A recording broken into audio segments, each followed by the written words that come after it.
Une surprise dans la composition de ce franc Gibraltar qui a lieu ce soir. Salut à tous les gars, c'est Asial. Aujourd'hui, on se retrouve pour une nouvelle vidéo où on va parler un petit peu de l'actu de l'équipe de France avant le match de ce soir franc Gibraltar. Là, je vais vous prévoir deux petites vidéos qui vont sortir juste avant le match. Comme ça, on se met dans le bain de l'équipe de France. Voilà, on va retracer toute l'actu là qu'il y a eu lors de ces derniers petits jours. Juste la conférence de presse de Kylian Mbappé, je la réserve pour une vidéo spécial parce qu'en vrai dedans on a appris des choses sur l'équipe de France, sur lui, etc.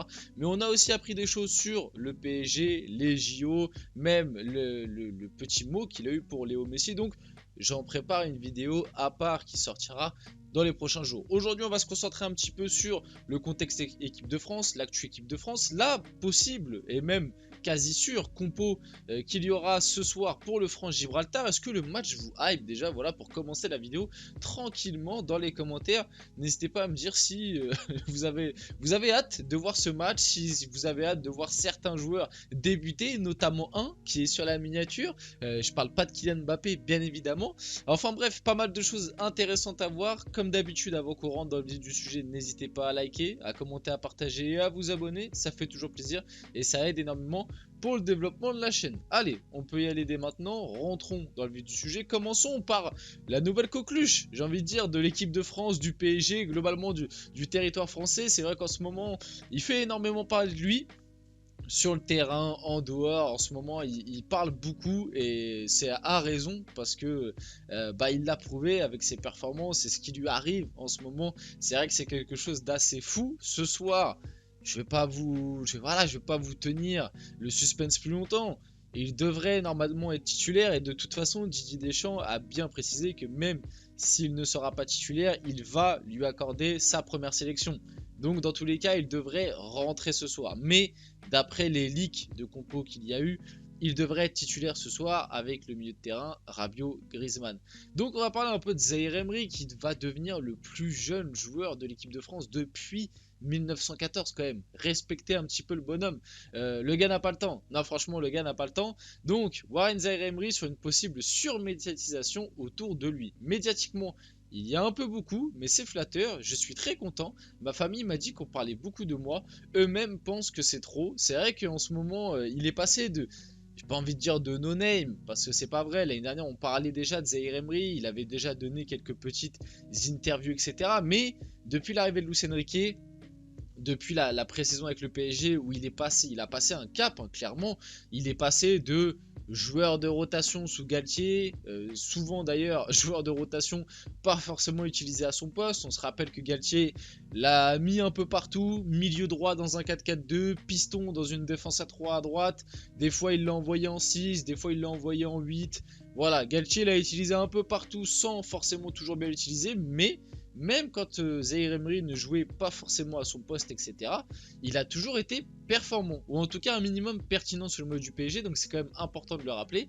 Et puis, voilà, ce qui a fait que cette saison, il est passé de ça à titulaire indiscutable sous Luis Enrique, le joueur référence au milieu de terrain, à 17 ans seulement, sélectionné en équipe de France, donc bien évidemment qu'en termes d'engouement et d'engouement médiatique, et tu passes limite de no-name à tout d'un coup, t'es exposé devant la France entière. Et imaginez juste, parce que là déjà, on parle de lui et tout, c'est fou. Imaginez juste s'il joue ce soir face à Gibraltar et imaginez, il pond une masterclass. Je pense que Zaïre Emery, le mot va beaucoup revenir. Parce qu'à l'heure actuelle, le grand public, je parle vraiment du grand public qui, entre guillemets, regarde seulement l'équipe de France, parce qu'il y en a, ne savent pas, ne l'ont pas encore vu jouer, ne savent pas quel type de joueur il est, ne le connaissent pas, on va dire, même sa personnalité et tout.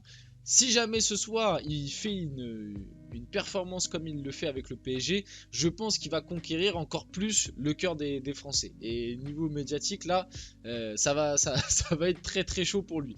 En tout cas, voilà, ça reste quand même positif. Et moi, en tant que supporter parisien, on est très content pour lui.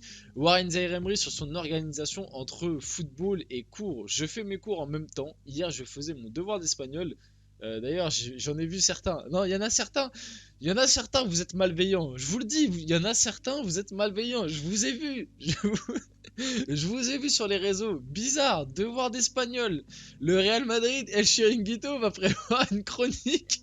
Non mais je vous ai vu certains, j'en ai vu certains, attention. Non mais voilà, devoir d'espagnol tout de suite, et il est en train de nous faire Mbappé celui-là. Il est en train de nous faire une Mbappé, surtout qu'en plus, Devas, ça parlait d'une prolongation. Il y a pas longtemps, on lui a posé la question, il a dit, oh moi je sais pas, on verra ce qui se passe.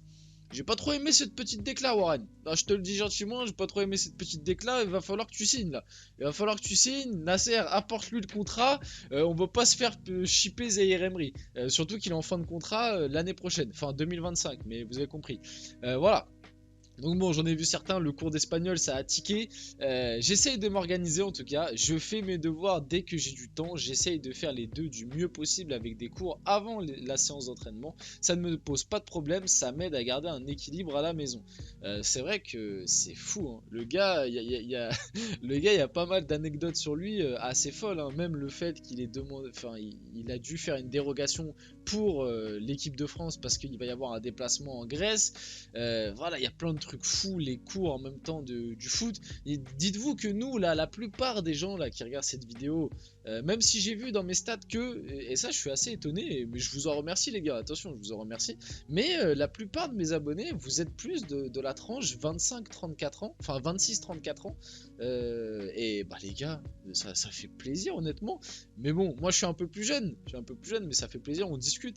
Déjà que nous, entre guillemets, on avait juste les cours, on galérait, on en avait marre. Lui, il se tape des déplacements avec l'équipe de France, Clairefontaine, hop, PSG, on doit aller à San Siro, et puis on doit aller à Saint James Park et tout, et le lendemain, j'ai cours d'espagnol, j'ai des DM.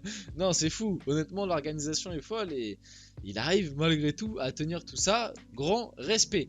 On parle aussi de Kefren Turam qui remplace Eduardo Camavinga en équipe de France, malheureusement, on s'en rappelle. Pareil, le Camavinga, je me le garde pour une vidéo plus Real Madrid, je pense.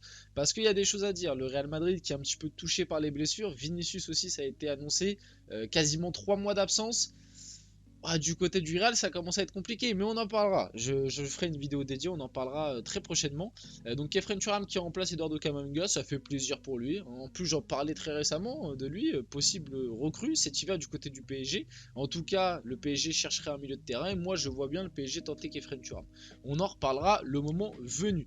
La compo, voilà, la compo qui devrait être celle de ce soir face à Gibraltar. En vrai, il n'y a pas trop de... J'ai titré la surprise, surtout pour Zaïre Emery.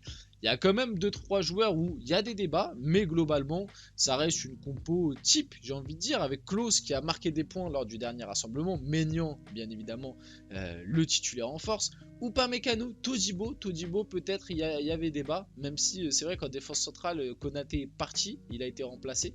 Il a été remplacé par qui d'ailleurs? Par Disasi, pardon, j'ai eu du mal à trouver, il a été remplacé par Disasi. Mais voilà, Théo Hernandez à gauche, indéboulonnable. Rabiot du coup, Zaïre Emery, Griezmann, un milieu de terrain qui j'aime bien, même si j'ai un peu peur.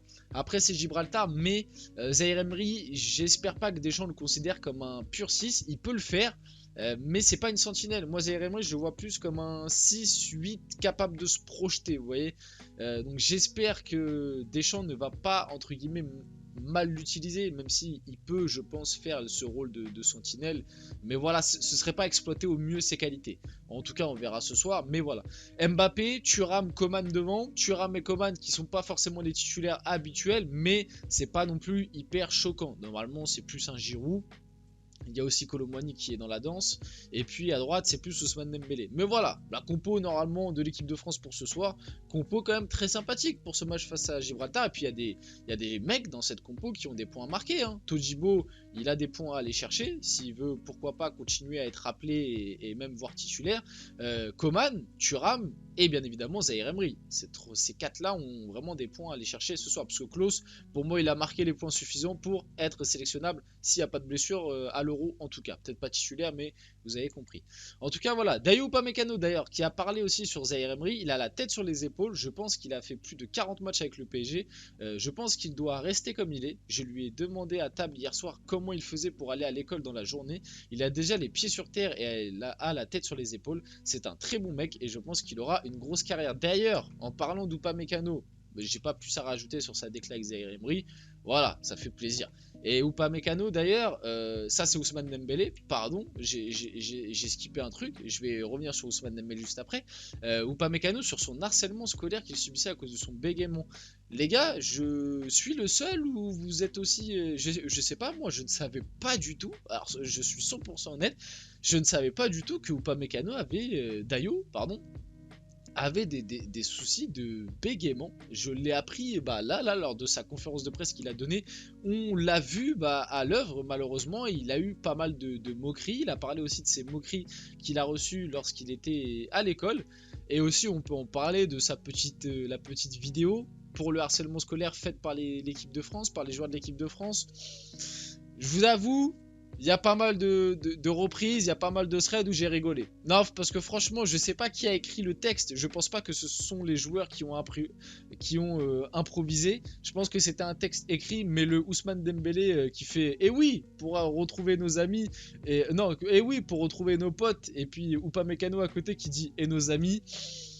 Je vais pas vous mentir que ça a bien rigolé. Ça a bien rigolé, mais plus sérieusement, le sujet du bégaiement, important. Quand j'étais petit et que j'allais à l'école, les moqueries, on m'a dit des choses méchantes, comme quoi je n'allais jamais réussir. Ça me touchait, c'est pour ça que j'étais un peu renfermé, que je ne parlais pas. Mais quand j'allais sur le terrain, j'étais une autre personne, je criais. Avec le temps, petit à petit, j'ai compris qu'il ne fallait pas que je garde ça pour moi. Du coup, j'en ai parlé à ma famille, à ma mère qui m'a beaucoup aidé et m'a beaucoup parlé. Elle m'a dit "Parle, tu verras, ça va venir tout seul. Il faut rester focus, il faut rester concentré. Il n'y a que le travail qui paye de toute façon. Aujourd'hui, j'ai fait des progrès, je suis fier." Et ils avaient tort. C'est écrit 2 fois, pardon. "Force à toi, Dayo." Franchement, force à lui. Je savais vraiment pas du tout qu'il avait ce souci-là. Et les gars, faut vraiment pas se moquer de ce genre de choses. Malheureusement, moi je suis contre ça. Et ouais, grosse force à Dayo. Il a été beaucoup moqué en plus, le pauvre, pour sa conférence de presse où il a un peu bégayé. Et ouais, honnêtement, je suis surpris. Je sais pas, j'ai l'impression que j'étais l'un des seuls à ne pas savoir qu'il avait des soucis de bégaiement. Donc voilà, grosse force à Dayo.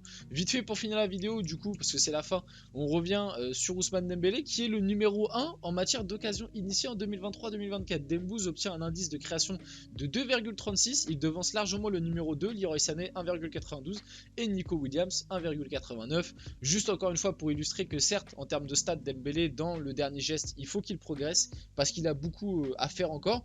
Mais par contre, dans le jeu, et ça c'est pareil du côté du PSG, je le dis, je le répète, Dembouz est quand même un sacré créateur, et plus globalement pour parler du PSG, son duo avec Hakimi fonctionne très très bien.